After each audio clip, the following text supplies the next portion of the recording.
So, Sakib's favorite comedian went up on stage in Brooklyn. Yeah. So as you guys know, T.I.'s doing comedy. We spoke on him last week. He snatched the mic from an open mic. Lauren Knight. Say her Lauren name. Knight. Let's say the name, man. Let's say the name. This is another comedian. Y'all heard that shit. But recently, T.I. went up to the Barclays Center, which is in Brooklyn, and he had a show that one of his friends let him. Let me find the friend's name. His friend's name is Jared. Rip Michaels he said, thanks to Rip Michaels for inviting me out and allowing me the opportunity to share the stage with some real greats. So T.I. was telling some jokes, and I feel like some of the jokes, they might have landed if they were They were better? No.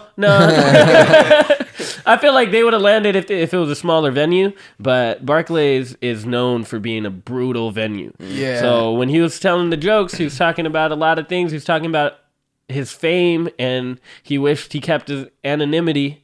And then somebody asked him, they're like, what that word mean? He's like, okay, it just means you would like to be anonymous or maintain being anonymous. And that's when the boos started coming out. You start hearing several boos. And I feel like in those jokes, he was telling some jokes about his life, which I enjoyed. And his kids and stuff like that. Yeah, I feel like I see the potential in him. But let me just remind you guys one thing. Last week, when he went up to the comedian and snatched the mic from Lauren Knight, he said that comedy is easy. Did he say that? He said comedy is easy. Nothing's easy. And I just love a full circle moment of somebody getting humbled by comedy itself. This is not rap, y'all. This is comedy. Something that you were brand new to. And it just showed in your work.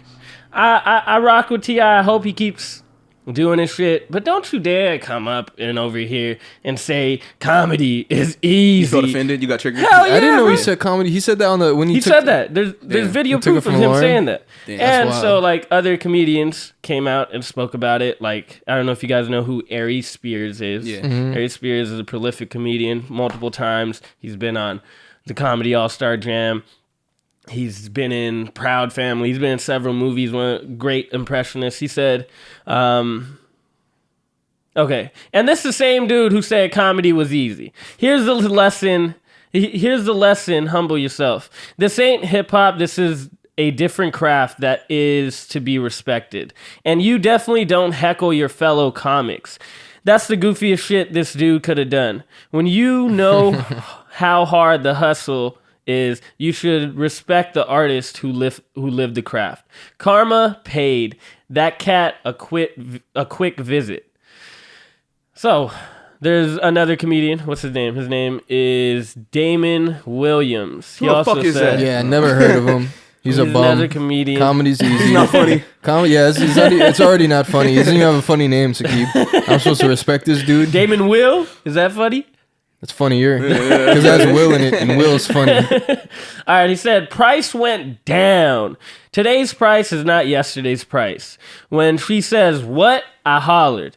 The issue is you can't start at the top. We have to spend countless hours perfecting a set for a show on this scale. Bro has the courage, but he needs way more experience, especially in a setting that people paid premium price to watch, in my humble opinion. Yup. Yeah, so This how doofus do is you making guys some take points this? over there, huh? Yeah, man. What the Bro, fuck? but his jokes, I really didn't think his jokes were that bad. I just think, first of all, we didn't see everything he had done before that in his set, but it's kind of hard to get off jokes when the whole crowd is booing. So props to him for making it through his set, because he definitely could have just thrown in the towel. They were booing him. He told like 4 jokes, and they're booing the entire time of those like next 4 jokes, and he just kept going. That was props to him. And he did get the standing ovation when he played, what did he play? His music? Yeah, what song was it though? I'm forgetting. No one on the corner got swagger like us. Okay, Swagger, yeah. that shit was hard. That was a cool little way to get out of it. Like, I got the upper hand. But jokes wise, I think in a smaller venue they could have been cool. The crowd had just already turned on him, and it's New York too. He has so. great stage presence. Like, That's how you know you've been a performer. Yeah. yeah, amazing stage presence. He was up there and he just ate it. all the boos, everything that was being said. Even in the after this, he had an interview with Michael Blackson. He was like, "Yo, Michael Blackson, how was them boos feeling, motherfucker?" And then and then he was like, "I love it." Like he was okay with the boos, and I was like, "Yeah, you should be because you're not there yet." And I feel like he should keep doing the smaller venues. He made the joke of like, comedians should have like a union. Because y'all don't get paid shit. Like, y'all should get a union, and he was just trying to highlight more of it, and he felt like a lot of comedians don't think I deserve to be here, especially because I haven't, like, put the work in or whatever. But then that was his joke. He was like, I'm trying to unionize y'all. Comedy-wise, he for sure doesn't. Yeah. But, shit, if Jay-Z want to do a stand-up set, he getting on stage. We be like, oh, Jay-Z, you want to do stand-up now? Come on, bro, you Jay-Z. But yeah, as a comedian, I definitely am not like the one what he said about people paid premium ticket costs to watch stand up. You're not ready to go be in that venue. Imagine you just I'm gonna tear up the Barclays Center tonight. Like it would be, but the average person up there, bro, you would have seen the nerves. He had some presence, but that's why I have an issue with T.I. because like how dare you come into a craft which actually take like. Not actually like that, but like it really take a lot of time. And it's not like you're just performing just to perform, but you're trying to perform to evoke an emotion out of somebody, which is laughter, you know? And then for you to just assume that you could just do that so easily is kind of disrespectful in that way. So that's why I'm gonna keep hating on him. Fuck him. He did not do good at the Barclays. And then from what I saw in the video, everybody was just talking over him, which is understandable because if you had like Kevin Hart or Richard Pryor or something like that, and you're a professional, you're tuned in. They're waiting on your every single word to see what you're going to say. Versus T.I. is like, I really don't care about what this nigga's about to say because he doesn't have his reps in. I don't know if he's funny or not. He's really just here from his celebrity more so than his actual talent in comedy. So that's my issue with it. I think there was no way it went well. Like you can't have that limited amount of reps under your belt and have it go well. But honestly, I feel like assuming it would have already gone badly, he did a pretty good job. He held his own. Got through his jokes. He also said after everything happened, he came out and spoke about it. He was like, embracing every part of the process, enjoying every step of the journey. We don't fold, we fight. It's the climb. Fall or fly till the bitter end. New York, I love you, and thank you for one of my favorite moments in my comedic career. Adversity is just what I do. Hands emoji. Shit get easy, and I get bored. This ought to keep my mind at work and motivated. And the last thing that I do fuck with what he said right here. He said, in closing, if you live for the cheers, you'll die by the booze. So what it sounds like means that he gonna keep coming with it. And I hope he does. You just got to show a little bit more respect to comedians and not snatch the fucking mic out their hands, you know? I think you need to keep trying to do these big arenas, though. That shit'll be a vibe. But I really think... Bombing? Like, no. We'll watch the talk clip. About. But... Like, it'll be so much different if you started off slow. You know, the little comedy clubs. You might and then you go to a little comedy club and snatch the mic from the fucking... if he didn't do that, though, like if he was like, hey, I want to do comedy, he started off with humble beginnings, went to some little shit. You see him on TikTok here and there, see him on a YouTube here and there. You see him getting better. And even if he is a celebrity, he's going to get Barclays faster than somebody who's not known, which is cool. But at least we saw you grow. And it's like, I support it now versus like, I'm going to do comedy.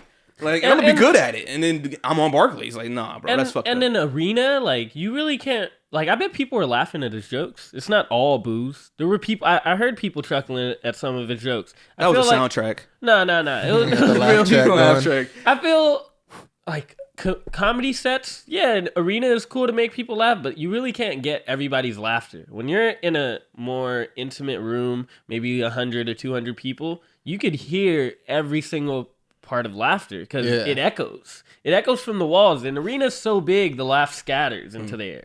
Versus like when you're doing a set at the Comedy Cellar or something, the ceilings are low. So when people are laughing, it erupts. So I feel like you should still try to do these other venues versus arenas. Barclays just isn't the place to try out new material. That's probably bro.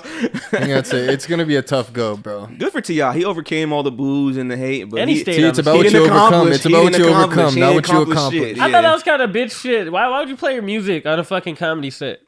You can have T.I. bitch. That's the only fucking cheers you got. So T.I. is a bitch now? I don't like that aspect. There he goes. There he goes again. I just don't like that you took like is it scapegoat? No, you took an escape route and just played your music and got your standing ovation. That shit was if hard. it was funny, your jokes would have got a standing ovation. That shit was hard. And it was a way to close too. I On like a good what he note, said too. better than that the shit was fucking hard. jokes. Yeah, so he said I got the upper hand. That shit was dope. Okay. that's okay. That's okay. He did say he got the upper hand. Ooh. So upper hands. T.I. for president? T.I. for president. Right, he gonna watch. 2 years from now, he gonna have a stand-up set on Netflix. Guarantee you. Probably will be, and it's gonna I'm be saying ass. the baby for president. Baby. The shooter who got the baby scoop. Who got the Carfax? Fill us in. The baby, the shooter.